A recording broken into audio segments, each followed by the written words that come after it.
There are millions of Iranians who despise the regime.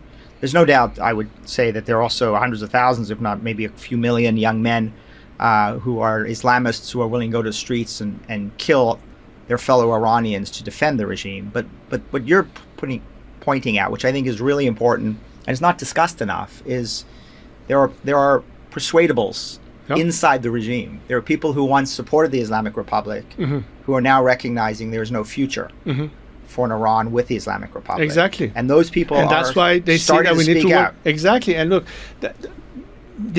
many who were the worst enemies of my father want to work with me today towards that solution. And you know what? I've been calling for a coalition of the willing. And I want to simplify one question, if I may. I believe that in this world we have two categories of people in general, whether they're Iranian Americans or others. The first category are people I would qualify as being part of the problem. They're not willing to change. They're hell-bent on their own radical ideas. They're not willing to compromise. They're not willing to abandon or admit when they were wrong in some judgment before. So they continue to be part of the problem. And my friend, I don't waste a minute of my time on them. The second category of people are people who want to be part of the solution. And they are willing to change their ideas. They're willing to adapt to the new circumstances. They're willing to see that now we need to be able to do this. And in my judgment book, I think that the people I want to be able to work with are people who are today committed to a solution that is the best interest of the Iranian people, irrespective of where they stood yesterday. That's the basis of the coalition I want to create and propose.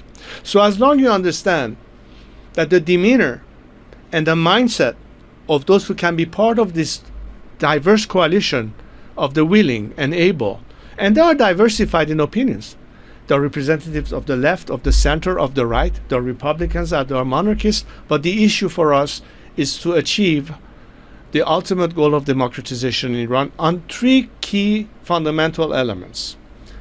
Iran's territorial integrity, which is very important to us. The issue of human rights as a matter of principle and values and systems and laws.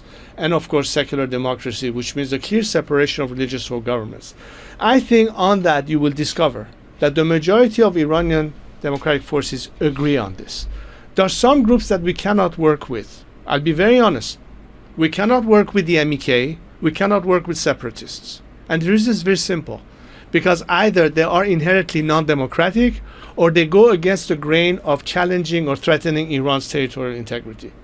I'll be very honest with you. I cannot work with these two groups, but I can work with every other groups, including those who were at some point revolutionaries of yesteryear, but today agree that they were on the wrong path and we need to now regather forces for a better future. So that also goes to the spirit of my view of national reconciliation towards a better future. Maximizing defections from this regime to minimize the resistance against the Iranian people for that change and guarantee that the transition will be as smooth and as least costly to the nation. But I need to have that element of foreign support in this.